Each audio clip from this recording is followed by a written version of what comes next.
Winter is a great time to start birding, as the birds, unlike the skittish wallboards, vireos, and tanagers of migration, come into close eye-level view right at your feeders, or, if you are a birder, come closer to you in the field. In this video, I will show you photos of 50 common southeastern winter birds, and you will have 10 seconds to identify them. Get a piece of paper to mark your answers, and let me know your score in the comments below. Hope you like it.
Alright, here is a bonus rare bird. Can you identify it?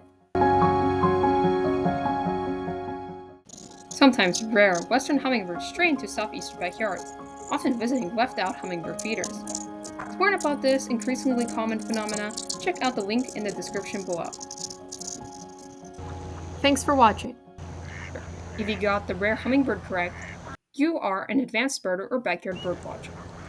Please subscribe, share, and like.